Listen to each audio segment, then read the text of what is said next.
Good evening, viewers, and this is The Big Conversation. And we welcome you today to our today's conversation, whereby we'll be having live conversation. And in studio with me, we have Mr. Sam Njoroge, who's a life coach at New Creations. Good evening. We also have the guest, Elder Kamau Karuma from PCEA Ndegwa. He's also a member of the PCMF. Karibu sana, Elder Kamau. Thank you so much for having me. Karibu sana to our conversation on the rite of passage. Yes. And we want to understand the effectiveness of religious-based rite of passage programs. Knowing we are going to the season of the rite of passage, it's December, and you'll hear people saying, Dena Jogo, Karibu. So I want us to understand, since the church or the religious-based organizations have taken over the program, is it effective? Yes. Yes, it is very effective when the church has come in to do rite of passage. And we can say that a lot of parishes have been doing this over the years. So you find that there are some parishes which are doing about 60, 40 children, boys, and taking them through the rite of passage. So that in itself means that their children, but their young men who have gone through that process, the church way, that would have had another challenge if the church did not come and present itself to provide those services. So yes, it is very effective. It is very effective to the community, and it is also effective because you find a lot of parents already start asking for it way before December. So you find that people are asking about this rite of passage and how you're going to the way you're going to arrange it. So those discussions begin all the way in August, and by the time we get to December, a lot of decisions have been made. So yes, the rite of passage is effective. Also, when you look at the progress of the boy that has gone through the rite of passage and him coming into youth programs in church, you find that there's a lot of youths in church that went through the rite of passage in church. So yes, I believe it is very effective, and we see that as the young men progress in stages of life. Does it mean, again back to you, does it mean there's a standardized curriculum developed to ensure that the rite of passage program is way effective? Yeah, there are many programs that are in place, some by other partners of PCA Church, and they have come up with programs that guide the PCA Church on how to handle the rite of passage. It's good to say that the approach of rite of passage is way before the young man gets to the rite of passage, the age of rite of passage. So you find that there are programs that start all the way from class 6, so that the boy is brought up by the time they get to the rite of passage, and after the program that guides the young man into adulthood. Okay. So yes, there's documents that exist, and also PCA Church, in part PCMF, is also developing their own programs to help guide that process. Yes. Fantastic. Yes. Sam Njoroge, you're a life coach, Right. a trainer with New Creation Encounters. New Creation Encounters. As a life coach, do you think, or do you believe there are policies that should be put in place? Of course, there should be policies that should be put in place to guide how the entire process is done, because basically, rites of passage being a transitional phase in the life of this boy who is going through it, it should be guided by policies that are well laid out, so that we are able to measure the effectiveness of what we are doing. Because I believe where we do not have set goals or objectives, then it is very difficult to measure the effectiveness of a program, because it's evaluation of what we've been able to do that allows us to do that proper monitoring and evaluation, and as a result we are able to get feedback and out of the feedback, then maybe we can be able to institute corrective action so that we keep improving. So it is not something that should just be done without proper laid down policies and framework on how you exercise the entire thing. And also remember that rite of passage, both in the Christian perspective and in the traditional perspective, this is a very important it is a very important phase in the life of an individual, and therefore important phases. For example, Carol, when you were born, there was the baptismal stage. I'm sure you had even called out people to come see your baptism. You're not the one who did it. Your parents did it, I believe. And the church that in which you are baptized, they have a written down framework on how this is done. Then there is a record when the event is done, so that there would be follow-up later on after you have transited from being baptized. Now you are transiting maybe to Sunday school later in life, and we are tracking down what is happening, so that where we need to beat you up and bring you back to order, we are able to do it. So it's very important that we have laid down policies on this entire thing. Great. Elder Kamau, the rite of passage, it's become so common. I think it's because of the media that has been advertising the programs that are happening in the religious-based organized programs. Is it now that it's very much common as opposed to way before? It's a good question. I think the reason it's so much out there that the religious establishments are doing this, and in fact, actually, let me say PCA, is because it came out as a directive from a General Assembly that moving forward, the rite of passage should be handled by the church. And PCMF was tasked with that responsibility of handling the rite of passage. So in itself is a testament of the success of that directive. It means also the churches and the parishes and the presbytery took that directive very seriously, and they took that role of mentoring that young man and taking them through the rite of passage. They took it very seriously. And I believe that's why this is becoming more and more, and you find that more and more parishes are doing these rites of passage, and they're not competing with each other. You find that each and every parish, most likely it is growing more and more. And you find that we are providing a solution to other faith-based organizations and churches. They come to us because they see that we are also doing this rite of passage and doing it the right way. So I believe that in the fact that it is mainstream, it is because of a directive from the GA, and also actions by the churches and the parishes and the congregation following that directive from the GA and doing it very well. So also I would say that it also speaks of a leadership in the congregation churches that recognizes the importance of that rite of passage, and they recognize how that should be done in the church context, in a church way, in a biblical way. So it is mainstream because of a directive that was given by the General Assembly.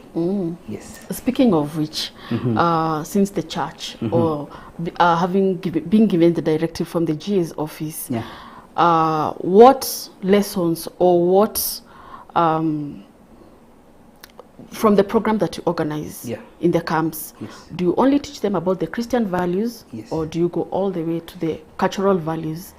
That the program is holistic. And I say this because I've experienced it, I've seen it being done, and the way that is done is holistic. The boy is trained on life skills, the coach is going to elaborate. Yes. He's taught on integrity. There's talk about hard work. There's talk about what the society expects from that young man moving forward. So it's holistic. It is not just about the culture itself. We also teach about the culture, because this boy belongs to a certain culture. You'll allow me to say that I'm a Kikuyu who is saved. So culture is very important. We also teach them about culture. We don't leave it aside, and we take them along with them. They need to have an identity, and they need to have an identity in Christ. Yes. Sam, I believe this is your season. And you normally have enough encounters in the camps, and especially in the religious-based programs. So what's your take on the Christian and the cultural values being taught there? Maybe looking way back to the time when I personally went through the rites of passage, and the cultural values that were instilled then, and the great contrast between what the Bible culture is, or rather the Christian culture is, and what the cultural values are, or the cultural values that are instilled when it is done without the input of the church.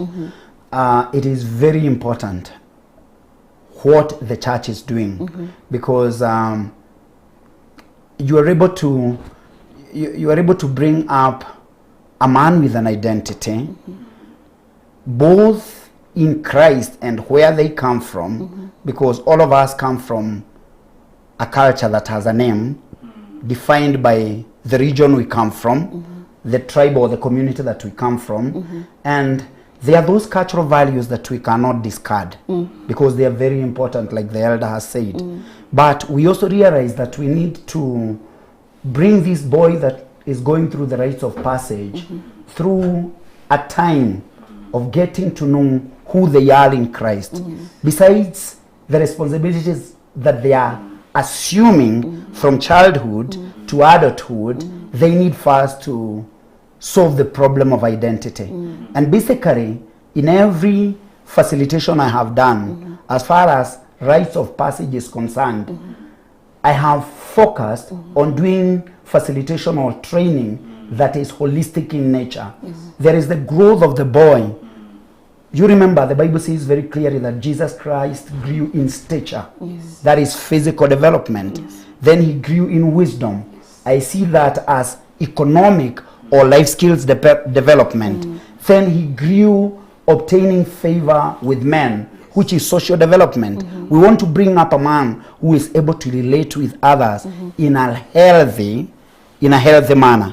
Then Jesus also grew up obtaining favor with God, which is spiritual development. And like the elder has said, that is the holistic nature that we bring.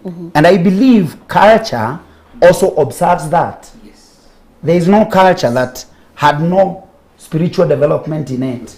There is no culture that did not want men who are able to interact with the society in a healthy manner. And I believe there were repercussions for those who are not able. For example, if in our Kikuyu culture, I believe that if a man impregnated a young girl, there were consequences. There are consequences also in the Word of God as a result of that. And so there is that intermarriage between the cultural values and the Christian values.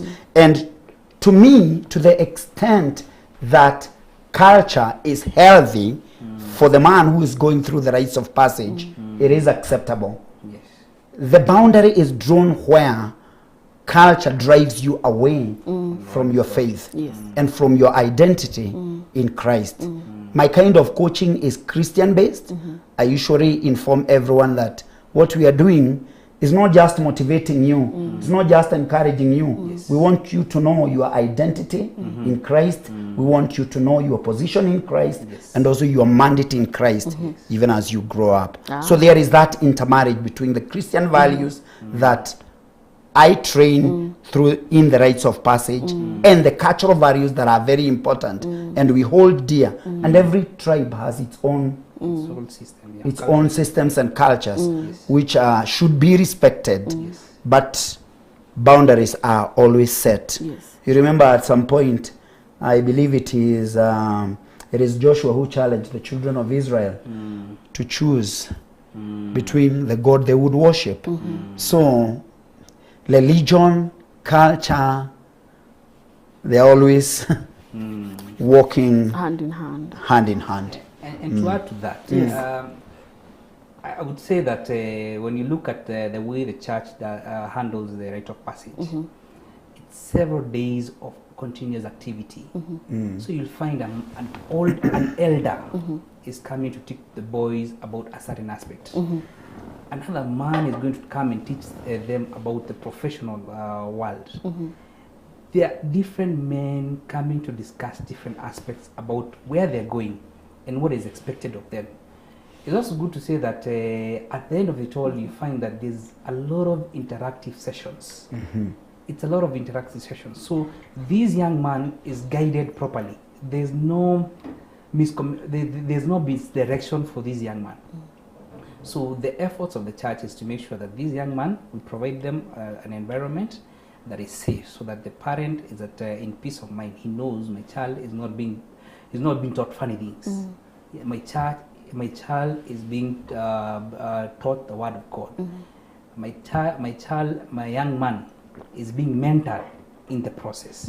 So that is what we provide, and I believe we have a wonderful opportunity that can be expanded more and more. Yes. So on top of having the elders coming to talk to the young men, do you have trained personnel? Oh yes. Oh yes. He is one of trained personnel. He would come in and do he has. I'm sure he has visited many parishes, and we get in men who are trained on these aspects, life coaches. And they guide our young men in the ways of life and how to manage.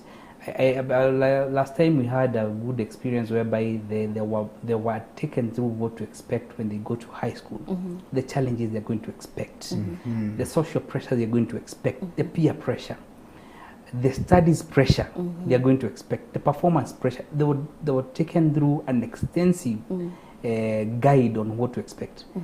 Had the church not have provided that opportunity, then we don't know whether they would have they've been guided by their peers. But now the church engages professional and all the fatherly figures and also different kinds of men in our society. These are men who have gone through life. They've seen men make mistakes. They have seen men succeed. They know if you go through this direction, this is not the direction for you. This is the direction, this is the way you should go.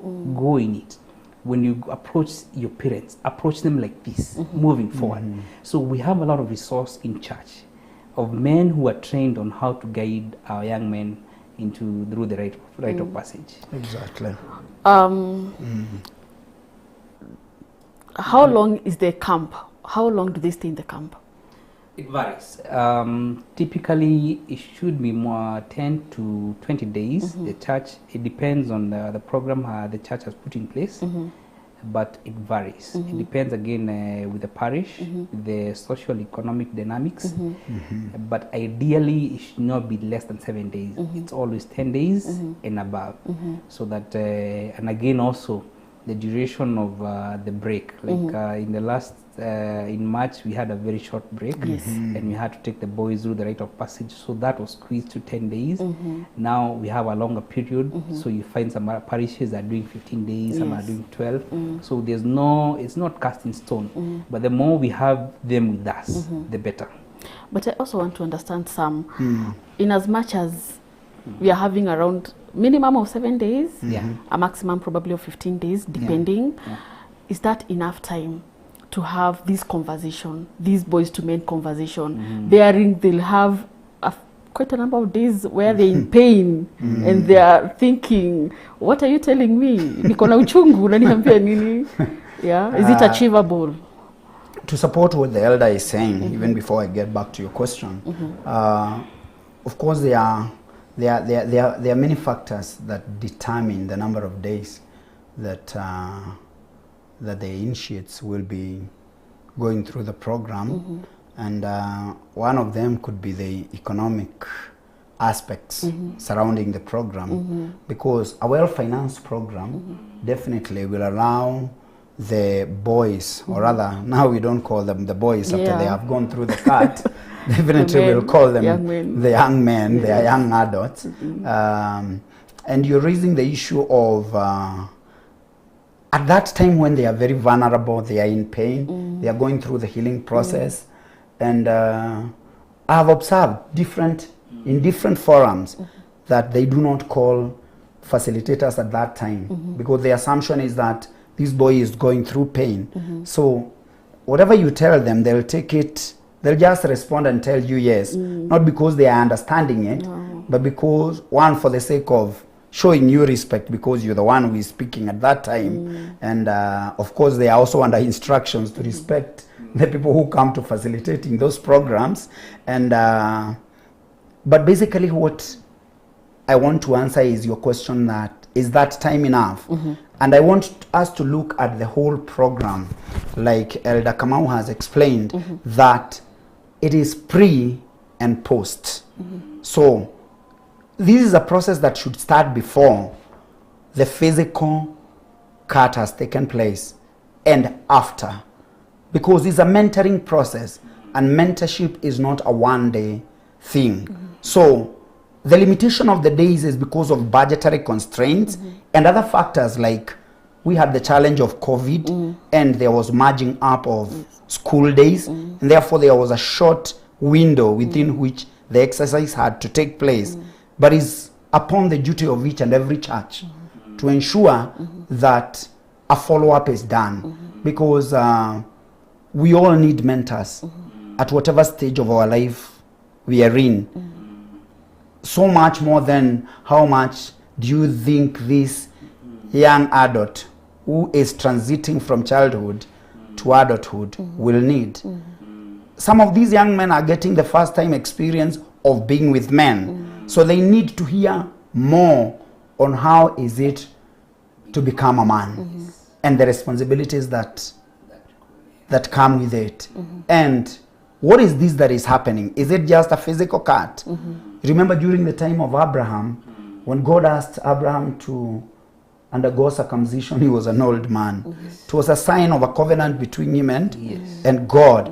But there were other things involved. And I am saying this because there is so much that is involved in the rites of passage, because initiation is just one of the rites of passage. And this young adult who is being initiated and going into adulthood still needs to be mentored for other responsibilities and other transitions that they are going to make later in life. And therefore, the limitation for the days is because of factors that have been mentioned here. But mentorship of these initiates should be and is, where it is properly organized, an ongoing process. In the parish where I come from, there is a plan, there is a program in Karen West Parish, the newest kid in the block. There is a program that allows mentorship to be ongoing. And I want to congratulate our PCMF chairman and the patron, and the members of that committee, because they ensure that the program is ongoing until the other initiates, the initiates who go through, for example, the program this time, now will be mentored.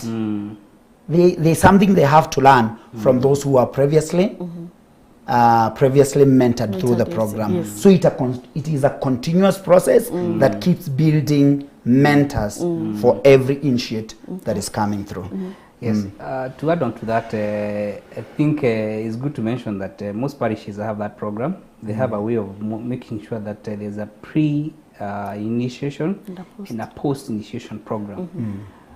You've talked about Karen West.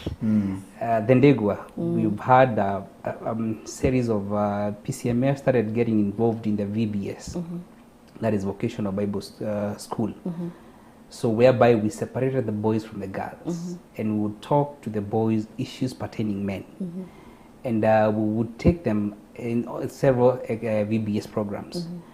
You find that also PCMF is also actively involved in the what we ex-can program, ex-candidate program, so that when the person who has started class 8, you know, there are many issues. you have we have men that did not perform as well, and they became discouraged. The other day I was discussing with someone. He's in his 40s now. He said that he got a B minus of 67 points, and the cutoff for that year to go to the university was 68 points. Now, he mentioned that although he takes now this one personally, is that for the girls the pass mark was 66, so he felt disadvantaged at that particular point, to the point whereby he lost track a bit of his life. So had there been a properly organized scan program that would have encouraged that man, that young man, that was a Form 4 class, there would have been hope for him, and there's still hope for him even now, because there's coaching and continuous as a training. But that in itself, I don't know where he went there, but I'd like to say that churches now have very elaborate VBS programs, Vocational Bible School, and the X-Can program. It's good to mention these on TV so that the parent know the importance of those kind of programs, because they are prepared with their children in mind, so that this child comes there and they find hope, they find resources that will help them manage. They will come and discuss with other young men who are facing similar issues of discouragement. They will come and be told, by the way, the other people who went through higher university and did not do very well, so don't be discouraged. Whatever you're going to pursue, pursue it with aggression. So there are existing programs that guide men, young men, and in part there are young women also, to how to deal with the rite of passage as they go on through life. So does that mean when you are having this kind of programs, Yes. are the parents actively involved? Yes, the parents are the ones who brought the children. They did, but now the pre and the posts. The role of the parent, now that's a big topic. The role of the parent starts even from day one of that child. And the role of the parent doesn't stop till the last of that child. The role of parent is going to be a continuous process. And for the rite of passage to be successful, if there's a gap with parenting, it will still be a challenge. So the role of the parent, they need to know themselves as a parent. They need to know who they are bringing up. They need to have a clear roadmap for their child. We at the church are going to handle this child and help that child manage the transitions that are going to be before him. But the parent is going to be is going to be there throughout. Let me say this. PCA is a church, and that's why I love my church, because they have thought about this Christian in a holistic way. They started with the church school. They came to brigade. They came to junior youth. They came to young PCMF. They took these Christian to PCMF. Then they took the woman to women guild. They have thought about this Christian holistically. So this child is going to go through all the stages, but the role of the parent, the PCMF is going to handle the rite of passage and take him to junior youth, and then take him as a man. By the time he's coming to be as a man, we expect him to be a responsible man. We expect him to be a responsible man in every aspect. So we depend on the parent to play their part. Okay. Yes. Sam, do you have anything to add on that? I believe that the role of the parent can't be understated, because the child is the offspring of the parent, and the parents have a big responsibility of ensuring that their children transit through the rites of passage, right from birth to baptism to now initiation. And it's the joy of the parent that their children are a success, and active participation, active and present participation, not active absent. I mean active and present participation, yes. Because where does the boy learn to become a man? From his father. not from what his father says most of the time, What he sees. but what he sees and what his father does. Correct. So that is a very critical role that is played by the father. And there are also aspects of the mother which come into, when we talk about the role of the parent, we must look at it in both ways. Yes. And seek to address challenges Yes. whereby maybe one of the parents is missing. What measures do we take to take care of such a situation? Yes. And where both parents are, what are their roles? And what should the father and the mother do in preparing this young man who is going to be presented in us to say by the parent? Yes. But of course, depending on the community, there's a person who is responsible. Yes. In the Kikuyu community, Yes. it will be the uncle. Yes, isn't the it? uncle, Yeah. yes. But the uncle is still a kind of a parent to this. He is a parent. He's a parent he's a parent to his children, and he's also a parent to his to this young man, and therefore the role is very important. And like my elder has said, it is a topic on its own. The role of parenting as far as mentoring this initiate is concerned. Maybe that, Carol, could be a topic for another day. Yeah, correct. But with the constraints of time, then maybe I will close just by saying that the parent should be present. I have so observed occasions whereby we have had issues of young men who want to go through the cut, and they really do not know who they should report this to before it takes place. Yes. Because you can't judge them, they don't know. I don't know. If the parent was actively involved, I remember my mother, my late mother Beatrice Wangoi, you carry her name. My mother prepared me in a very good way by introducing me. My late mother introduced me to a friend. Okay. A friend who was in the neighborhood. Not that he was the friend in any other way we may want to interpret, Okay. but he was a friend in the church as a deacon. And because my father was not present, he walked with me through the whole process. Yes. Even introducing me to the man who literally in Kikuyu anaitwa Motiri. Motiri. And that Motiri, even as of today, even in the absence of my mother, let her continue resting in peace, this man takes responsibility to speak to me. Yes. So the role of the parent Okay. can't be underestimated. All right. Before you go for a break, Elder Kamau, Yes.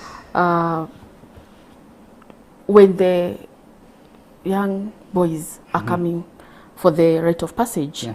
do you have some sort of vetting? No, we can't vet when a child is coming, and we should not vet when the child is coming,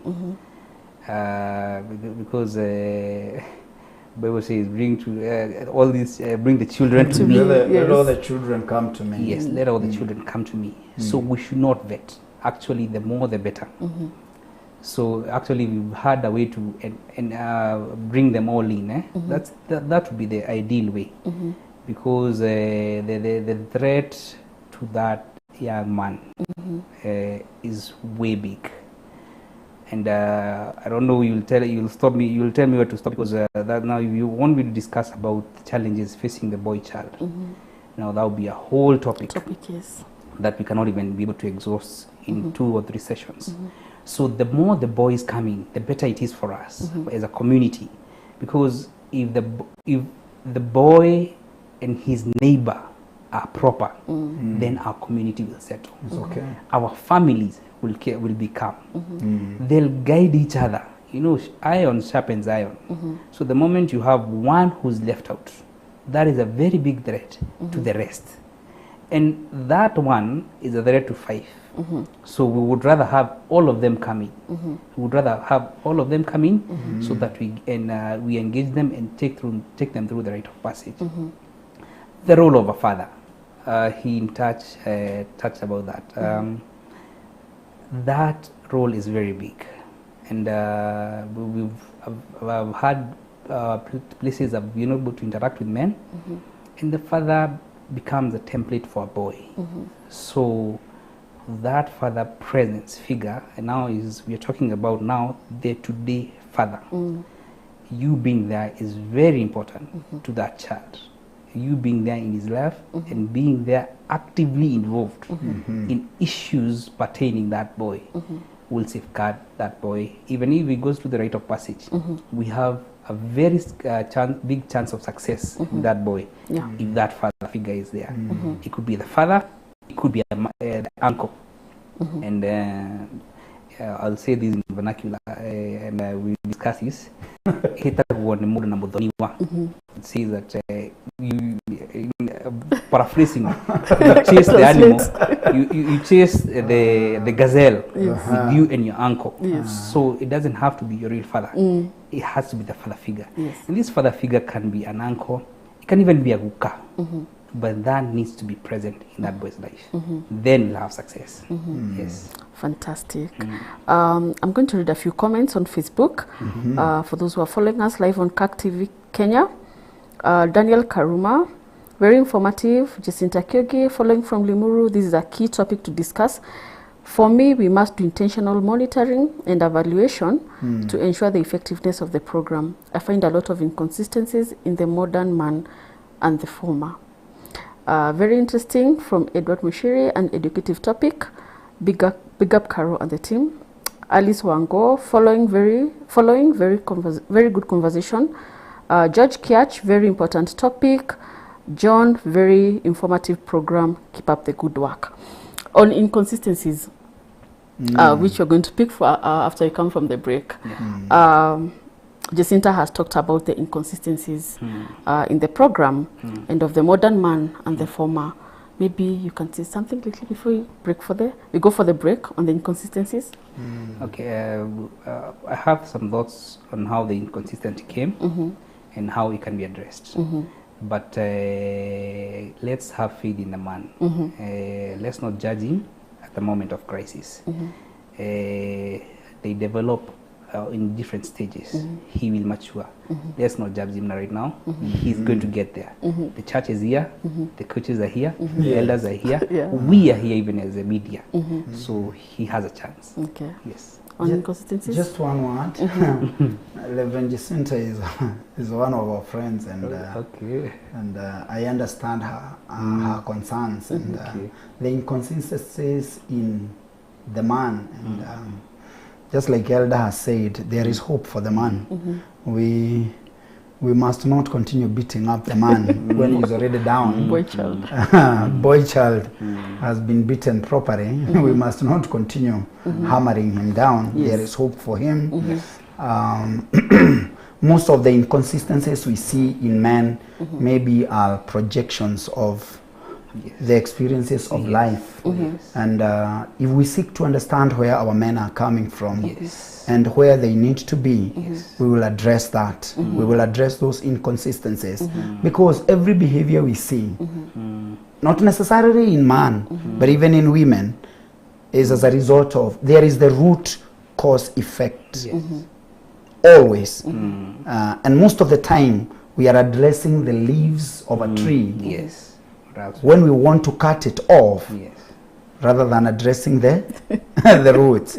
So I believe those inconsistencies could be the leaves, but we go deeper and find hope. Even Jesus Christ himself, when he saw that fruitless tree, what did Jesus say? Cast the tree. No, they did not cut the tree immediately. They gave the tree one more chance that it would be fruitful. And therefore, if we understand even the inconsistencies in emotions, how do we train our young people to be emotionally intelligent and be able to exercise their emotions, and not just emotions? How do we build up a holistic man so that they heal from their hearts, so that these hearts are not transferred to the people they relate with? The elder said our ROPES program seeks to be a holistic program whereby we address even the socio-emotional aspects in the growth of the boy child. If that is addressed, like a boy who is missing on their father, and how this reflects later in life, or maybe a boy who was abused, and how this later reflects in life. We seek to dig deeper. But there could also be inconsistencies that as a result of maybe indiscipline, and they are rebels without a cause. Okay, they're always in the society. We're going to take a short commercial break on that, and when we come back, we are going to discuss the behavioral outcomes before and after the rite of passage. If you just joined us, this is CAC TV, the big conversation, and we are discussing the rite of passage. Please join us and comment, drop your comment, or like the page CAC TV Kenya. Follow us on YouTube, CAC TV Kenya. We'll be right back with the conversation. Keep it tuned.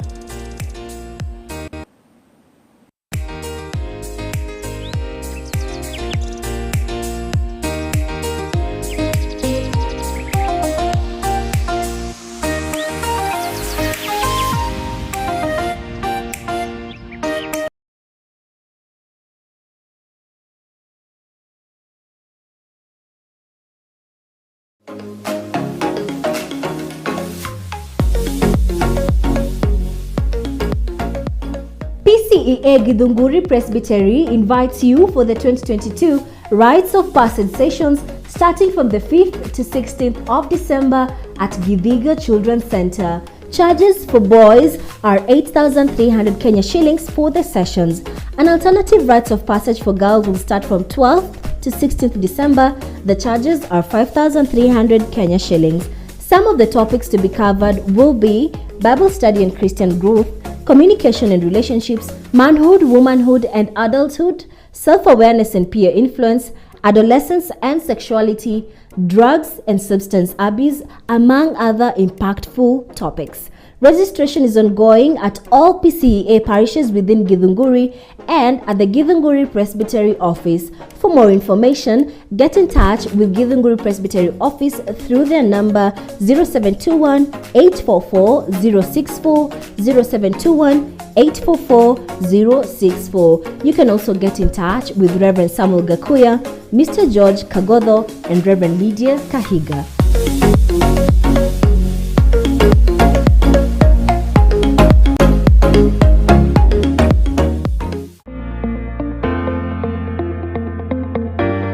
PCEA Enomatesiani Booth Boys High School is an ideal school for boys located in a quiet and serene environment, ideal for learning in Matasia, Kajiado County. The school works towards producing qualified students who become competent professionals in the society. We offer a wide variety of subjects in our school. Our school is well equipped. We have a state-of-the-art library, a spacious boarding section, a modern kitchen, also Olympic-sized swimming pool where our students go and have their swimming lessons. The school focuses its effort not only in classroom learning, but we also provide learners with equal opportunities, that is to hone their abilities and talents. We have games like football, chess, volleyball, among others. The climate here is also favorable for all students. PCEA Enomatesiani Booth Boys High School is open for January 2023 intake in junior secondary forms 1, 2 and 3. Our school is founded on Christian value. We appeal for you to register our school next year, which we are offering our junior secondary school, and we know we'll be able to mentor your boys through our Christian setup. We are going to mold our boys in Christian values, and we are committed to do so at this time when the boy child must be taken care of. For more information, get in touch via 0796 560000, 0796 560000. Email us pcea@enoboothboys@gmail.com.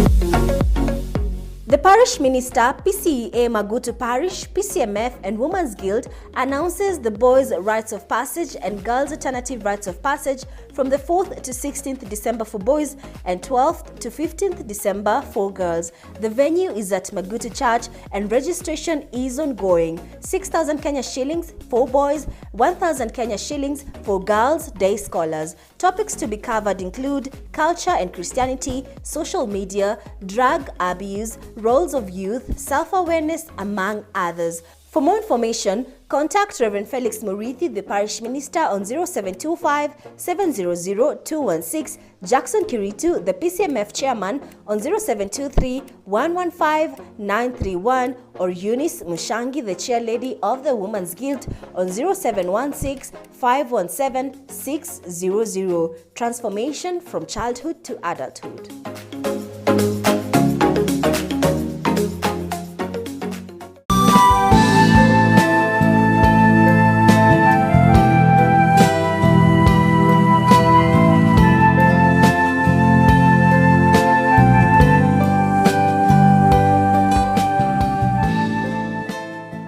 Are you looking to grow your business?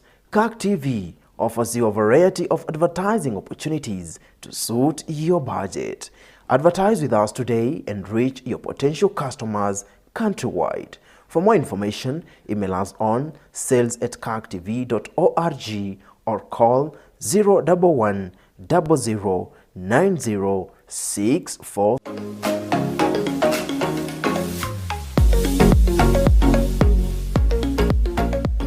PCEA Githunguri Presbytery invites you for the 2022 Rites of Passage sessions starting from the 5th to 16th of December at Githiga Children's Center.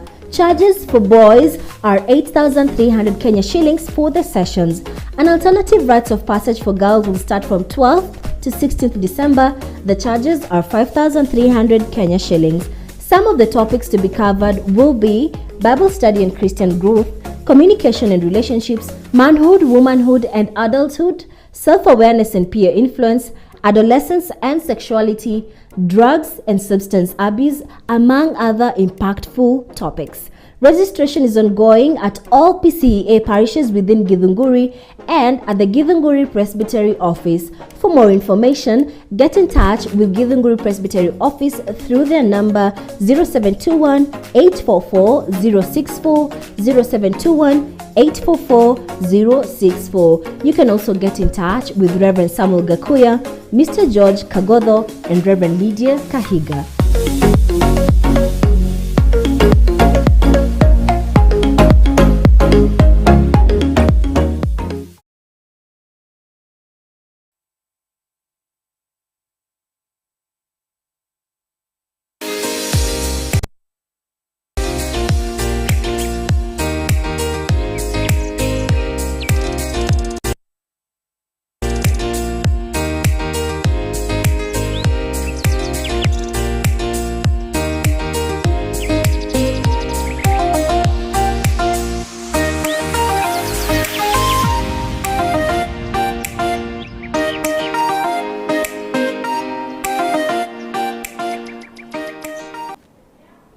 Welcome back to the big conversation, and with me in studio we have Mr. Samuel Njoroge, who's a life coach, and we have Elder Kamau Karuma, who's an elder at PCEA Dhindegwa Church and a member of the PCMF, who are one of the organizers of the Rite of Passage programs.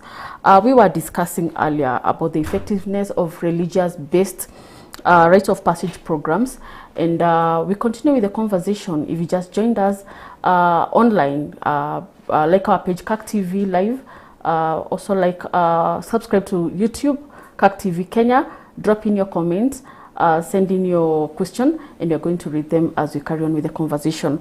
Before we went for a break, Sam, Yes. we were talking about behavioral outcomes before and after the Rite of Passage.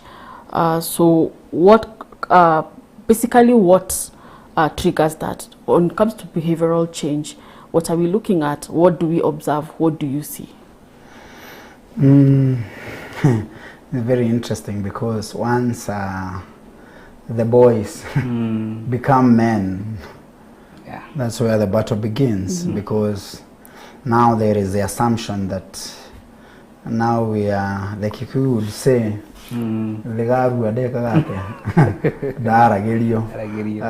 so that is to say, now that because this boy has undergone the cut and he is considered by the society to be a man. But for me, circumcision is much more than just the physical cut. It's about brain development also and growth into maturity. But we observe a lot of changes in behavior and a lot of unbecoming behavior, sorry to say. But on the same breath, we say we don't give up on our man because even where sin abounds, grace abounds the more. So it's not that there are extremes of behavior on the negative, there are also extremes of behavior on the positive. Because these young people who undergo the program, they are those who will strictly respond positively and they will ensure that everything that they are taught, they put it into practice. And the difference is between those who had and did what they were trained to do and those who just had and never did anything. There are some who will extremely exercise behavior that is antisocial, that is morally wrong. Because when I remember very clearly some of the things I had back in the village when we underwent this process, and some of the things that you are encouraged to do, had you not been raised in church, you would have sunk or jumped deep into the worst of scenarios. So I'll say there is that social capital that is built around these young people who have just gone through the rites of passage and now they feel they are men. And now they are adults, they shouldn't be questioned, they should be independent. But the very reason for the existence of the program of rites of passage is to train them that it is just the physical cut that has taken place. Growth continues. Growth and maturity continues. Responsibility starts then. Training in life skills continues to be enforced. Growing in courage as a man starts then. How do we institute the proper character into this boy so that he becomes a responsible man? And then how do we cut off with love? Remember, with love. How do we cut off unnecessary behavior that would start projecting first because of peer pressure? Remember, now this is a group. Nerika. This is a group and they are referring to themselves as such. Remember when we went through the process elder, we would walk around in the village as a group, feeling that now we are the new gang in town. We are the new kids in the block.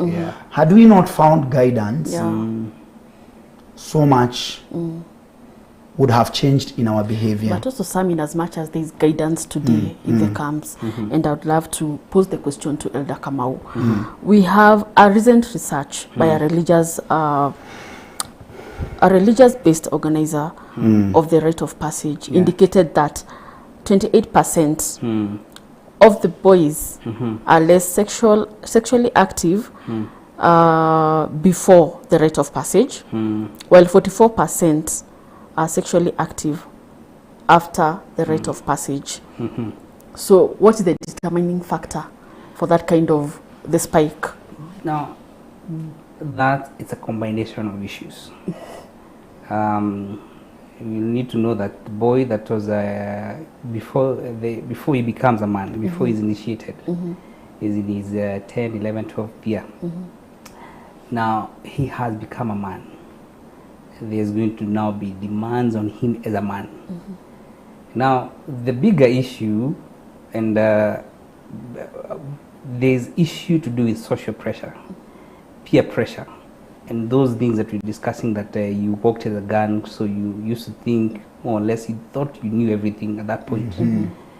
But now the biggest issue is that testosterone kicks in And testosterone is now another big story, because Yes. he doesn't understand it. He was not even prepared for it. So it takes the guidance of now these rites of passage, and we have to discuss it. And there are issues, the physical changes that happen in a man, and he needs to be aware of the consequences of those changes. One of my friend, he told me that his boy told him, because he talk, he told him that, Dad, something happened yesterday and something happened. I got some dream that had consequences. I think you get what I mean. So the father told him that, wow, okay, now that means don't worry about it. You're growing. Now you're becoming into a man. But the thing he told him is that now you can make a girl pregnant.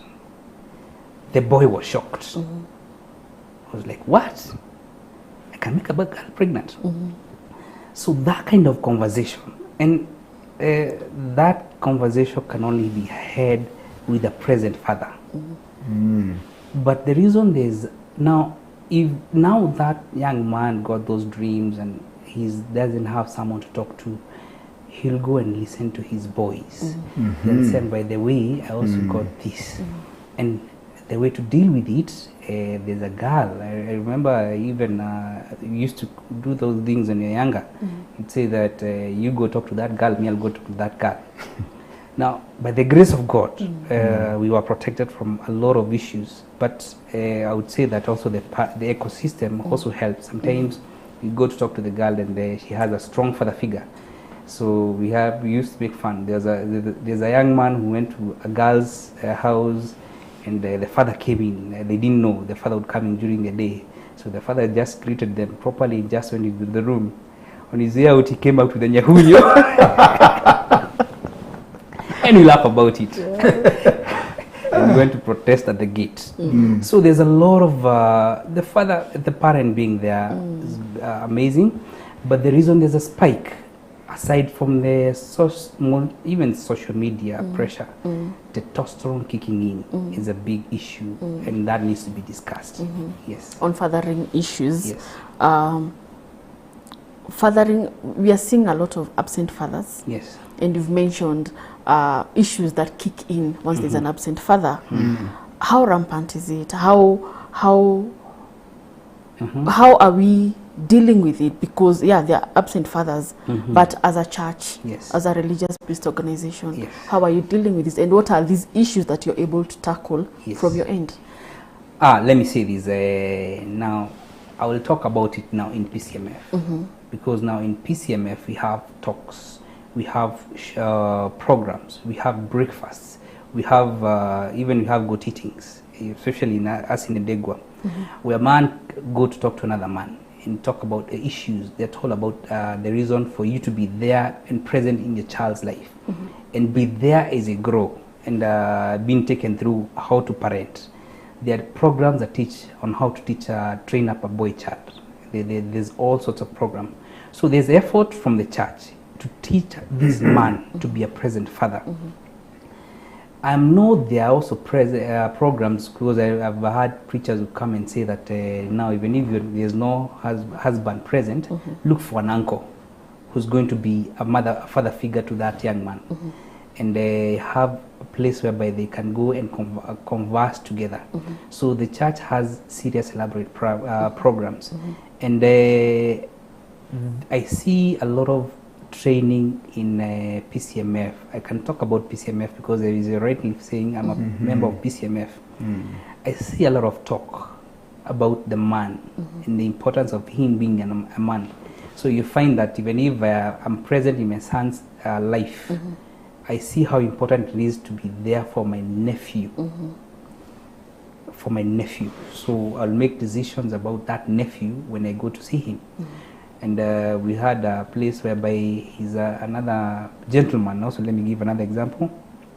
He went and told the son of his daughter, Akamwambia, now I am your father. Yes. From now, I don't want you to be calling me uncle. I want you to be calling me father. And you give me the issues that you tell your father. So that becomes a very, there's an aggressive program in church of training the men of being father to your child and to the next child in the society. Okay. Yes. So Sam, that is where we bring in the next question of the mentorship programs should involve both the children, Yes. basically the boy child and the father or the parents or the guardians.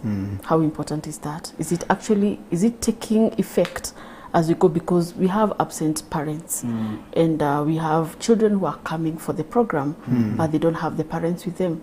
But it's important for us to have the parents together in the program, or is it about separate programs? It should involve both parents when they are present. And like Elder Kamau has said, where there is none, then the boy should seek for an uncle who stands in as a father figure.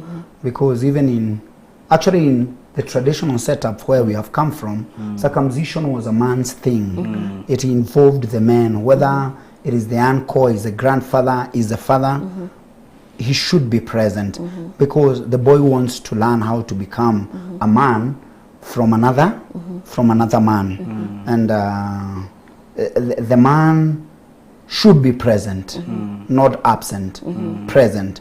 You're not just a father by biology, you are father by parenting, by being physically present for your children, both boys and girls. But in this aspect we are talking about the boy child, and he needs to see his father being what he desires to become. And where there is none, then the substitute is sought for. What the church is doing, and particularly in our church, the men gather to train these boys, maybe even who may not have father figures. They are present for them because there are things they need to be taught. Like I remember in the last session where I facilitated, we had men who are available for the boys to learn about how even to slaughter the goat, yes. A goat. Yes. And those are very important life skills. Yes. They are taught by men. Yes. So just because we have a dysfunctional family at some point does not excuse us not to seek for alternatives, because we care about the boy child. And the boy child, when we have ignored this, we already see the rampant effects that are negative, that are being demonstrated, and they are visible for anybody to see, with how the boy child has been, I don't even know the right word to use, because the boy child is down there. I had attended a forum the other day in the church, elder, and it's a bit unfortunate. And it was about during the induction of leaders who have been elected. And you could only see a small section of men at the corner of the church. And what I asked the minister is, where are the men? Where are the men? Where are our men? So the presence of the father and both parents, indeed, in the parenting of the child, and the presence of the father or a father figure during this process is very much important for the boy. I wish to go back a bit to the question of follow-up and on fathering issues. What we have today, we have men who are very fragile, who are very vulnerable. With or without the follow-up, is it a personality thing? Is it also a family thing? Going back home to where they've come from after the rite of passage, they are not accorded enough support, or they go back to the same problems that they left when they came back to the camp. What goes around these young men who are not able to handle pressure, who are not able to provide for their families because I'm just there? Still revolves around the fathering issue. Yes. But why are we having men kwa ground mambo ni different? Fragile. Yes. The word. Again, multiple issues there with the fragile young man. Right now there's a lot of expectations on a man. And again, this expectation is coming from social media. Probably if you talk about the man who was getting married in the 90s, then you'd say his expectation in terms of honeymoon were not very big. He could even get married and in church, and they just go home for a few days, and on Wednesday you're seeing him. And, going to the farm. Going to the farm and things like that. You know, this young man is required, they have to go on one knee, it has to be spectacular. So there's all these expectations that is placed on the man, not that is bad. Yes, and these expectations are brought in by some Telavina, whatever program that you show. You saw telenovela. Yes, telenovela, and we came out in the days of The Bold and the Beautiful. Those old school things, And you saw like there was projected on the girl what a man is. But now in Kenya, the man is not what is, and actually everywhere, that what you see on TV is not the man that you expect to see in your house. Man is very different. So I don't want to use the word lower your expectations, but I want to say that the demands on the boy, this young man, on this day, he's required to pass. He's required to pass well. He's required to know how to hustle well. He's required to be street smart. And he's not given enough time to make mistakes. To make mistakes as it comes up through through his life. So the moment you see him make a mistake, you're like wondering what's wrong with that man. He's not. There's nothing wrong with him. He's just coming along just fine. He'll get there. Just give him time. Yes. It's okay for the man not to be okay. Yes. That's what I'm hearing. It's okay for a man not to be okay. We are not using it as an excuse for failure. Yes. Because the specific roles were given to a man when he was created. When he graduates into manhood and he has a family, there are responsibilities that are expected of him. And we should examine this whole issue, not on what we see. Remember I said projection. Where is this young man that you're giving so many expectations? Who raised him? Yes. Yes. In what community did he grow? Who does he have a mentor?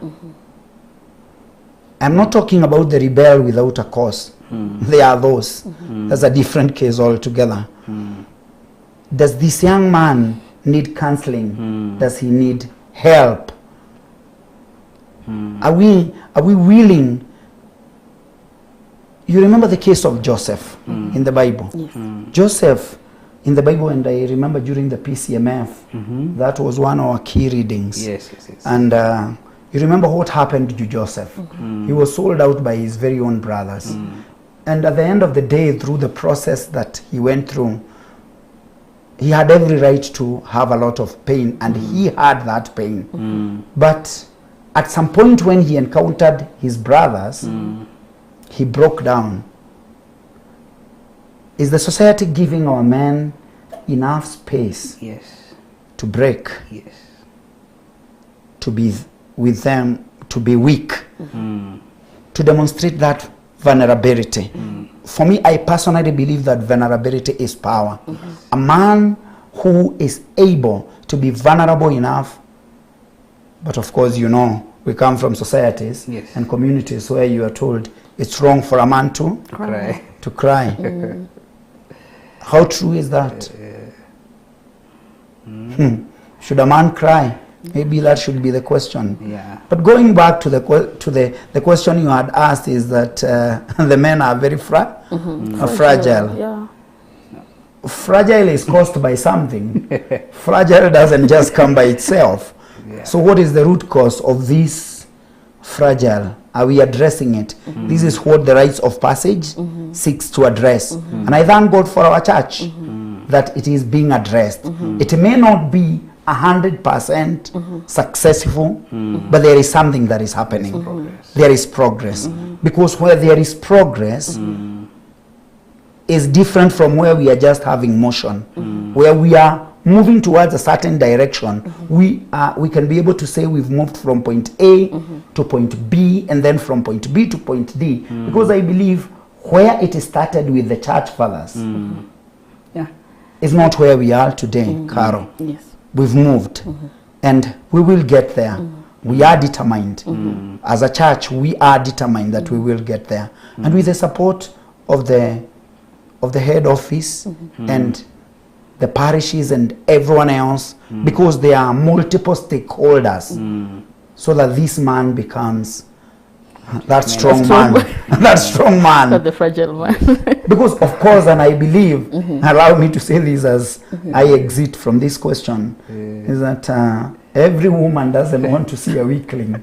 Every woman desires to be dated by a man who is bold, aggressive, can protect, can provide, can give a prophetic voice over his family, can give a shepherding role over his family, can be the priest over his family. And this is what the rites of passage seeks to establish in a man. The good thing, I repeat, is that the church is not just observing a situation getting worse and keep it quiet.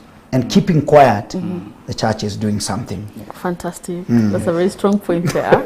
And I think we can entrust the parents who have already booked with you, who want to bring their kids, their boys to you. Yes. So do you give them value for the money? Oh yes, oh yes, I have. Oh yes. There's some, if you look at the average cost of the rite of passage, and if you look at a facilitator coming, the amount of money, if that were to be amount costed in terms of money, and the amount of money the parent pays, they don't match. The value that is instilled in that young boy, that young man now, is way greater than what is being charged. Remember, we said, like even in and I know this is in most parishes, they call different men, they call different professionals. These people leave what they were doing, they would have been busy doing something else, but they come into and pour into these young men. So in terms of value, it cannot even match. Even if you call that's all the programs of the church, by the time they bring in someone to discuss a topic, most likely if you went to a corporate environment, if it was a company that was hiring that person to talk, it would not come close to how much we would be charged in church. So yes, the parent gets value for money like you cannot believe. Second, they are done together. There's a group of them. Like if you don't do that, then you'd have to manage him at home. Then if you manage him at home, then you have to have a mutiri come into that house every now and then, whenever they want. But now in this case, they're in a safe place, a safe environment. There's I'm sure most churches will hire a security person to be there throughout the night. There'll be men who are going to stay up late. There's a tiri in that who are going to sleep there. But you find that there are men who are going to leave that church at around 10 p.m. Just observing what is happening with that child, that young man. So yes, there's serious value for money. You can't compare. Including healthcare professionals? No, healthcare is a basic. The doctor that comes in is a doctor, is a professional doctor. Their apparatus are checked. They sterilized as we see. They don't come them at the and they say this one you sterilized from there. No. They set them up as they see. They are also doctors, remember, in our congregation. Yes. Doctors who are also going to supervise what this doctor is doing. So you find that this process is handled in a very hygienic way. And you find that of the 10 or 20, 15 days that the young man is going to be with us, the doctor is going to come 3 or 4 times to check if there are issues. Had you been at home, I don't know how you'd have managed that. But now that he's in church, there's a doctor who's going to come maybe on about the 6th day or maybe on Wednesday. They got on Friday. So on Wednesday, someone came and looked at them. And before, also it's good to mention that on the day they bring in the children, the doctor is there.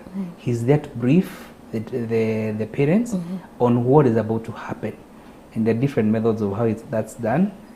So the parent says how they wish it to be done. He's going to tell that to a doctor. That doctor is there, and he's going to later on come and do it, and then he's going to answer questions to the parent. Any question in regards to that process and the expected outcome health-wise. So yes, that is done in a very observing serious. And it's also good to say, like in our case, the Ndegwa, PCA the Ndegwa, we have onboarded the help of the health board. So our supervision, our supervisory body is the health board, supervising the PCMF, or working together with PCMF closely. Yes. Fantastic. Indeed, Sam. What is your church doing? Are you having the same procedures? Yes, we do. Do you have the same programs? We have the the Rite of same Passage programs. programs? The Rites of Passage for Karen West Parish takes place from the 4th to the 14th of next month. January? No, December. December, yeah. We are headed to December. And there'll also be a program for girls' mentorship. Strictly, it's observed with all the health regulations, and especially with issues to do with COVID, you can be sure that the program is supervised strictly. And like the elder has said, a big price is paid by the men from the PCMF who supervise and take charge of this program. And they have to spend countless hours being with this. They are their children. Yes. So they have to be there to ensure that their children are given good care. Not just during the physical part, which is the health exercise, but there is also the medical follow-up on the healing process. And also there is the nutritional program, which has to be observed, because this is a person who is healing. They have to get the right balance, the right balanced diet as far as food is concerned. And there may be a feeling outside there because of several cases that have gone haywire. But it happens everywhere. Life is not perfect 100%. There are sometimes there is negligence, but like I keep saying, these mistakes, the wise man learns from his mistakes and takes corrective action next time. So those cases that have gone wrong should not discourage us, but rather should encourage us even to carry out the exercise in a more professional, in a more healthy, in a more organized way. Because I do consultancy on project management, and this is a project, and a project involves from the process of conception of the idea, then the implementation of that idea, the monitoring and the evaluation, then there is the feedback and the corrective action. Because from each and every event, Carol, we run what did not go well. And we also like do a post-mortem, like you do for every other meeting, so that you ensure what went well, people are praised for that. What did not go well, corrective action is taken. So I believe that is the direction we should have, and people should not see this as a profit-making venture. That is not business. I don't believe the church is doing business with its own people. No. I have had such comments outside there, and of course in social media you'll hear all kinds of things. And sometimes we would say, you will not stop doing good, because there is no time everybody will be in agreement with what you're doing. When you are not doing anything, people will comment. You've heard the story of the man and his donkey and his wife. Story for another day maybe. People had an opinion. When the man was on the donkey, they had an opinion. When he put his wife on the donkey, they had an opinion. When they carried the donkey, they had an opinion. So I believe in doing you, being you, adjustments will come later, and programs and processes can always be improved. Okay, there you have it. As we wind the show, I'm going to read a few comments. Shiko Marion from Nakuru, very informative, thank you. Sarah Wabira Mashua, informative, big up Carol and team. Shirokim, very informative. Daniel Karuma, George Kiach, these are among the comments of people following us live on Facebook and on YouTube as well. Thank you so much. Let's keep the conversation going. As a parting shot, Elder Kamau. I have to, as a parting shot, first of all, and let me talk about PCA Tendegwa. We're also going to be carrying out the rite of passage from the 3rd of December to the 12th of December. And our parish minister is going to be with us, especially on the day, the last day of the passing out. And we're very excited about that. We have a very elaborate program in PCA Tendegwa Parish. The place is fantastic. The amenities are awesome. We've been given a proper hall where they're going to be carrying out the activities. And it's an entire hall assigned, a hall that will be paid, but it's given to the Rite of PCMF for the exercises of rite of passage.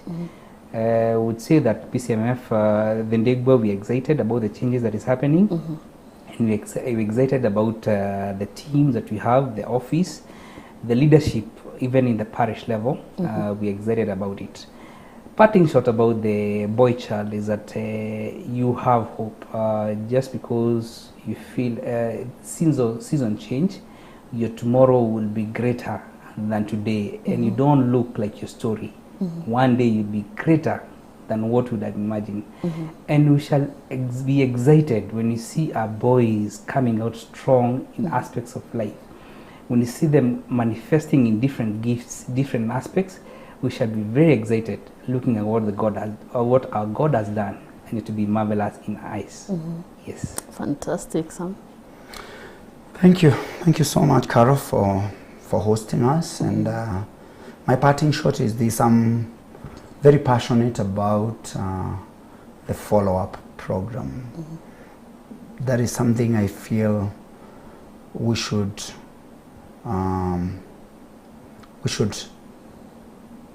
by God's provision put more resources, Elder, towards the follow-up, because we do not want just to have an event. We want to have a process, so that at the end of the day we have the outcomes that we seek will be achieved. And I am sure that we are going to succeed. We have succeeded before. Our church is not known for going back. Our church is known to rise even from despair to hope. Isn't that the message of the cross? Yes. It is. Despair to hope. So I continue to encourage us to keep having more of these conversations, creating more awareness, ensuring that our people get to know what is happening, and every one of us, we are all stakeholders in this process. Let us ensure that we implement, we evaluate and monitor, and then we also provide feedback and corrective action, and that way we'll have a success program. Great. Thank you. Indeed, it's been the big conversation with Sam Njoroge and Elder Kamau from PCEA Tendegwa, Sam Njoroge again from Karen West Parish. Karen West, yes. The newest kid in the block. The newest kid in the block. We were discussing the rite of passage from the religious-based point of view, and the kids are safe in this gentleman's hands. And anytime you want to have your kids going for the rite of passage, you are in the right place. You'll be assured of quality, value for your money, right? And definitely you'll be assured of a total man coming out from the camp. It's a good night from us. I'm your host, Carol Mushiri. Until next time, have a good night. Thank you. Good night.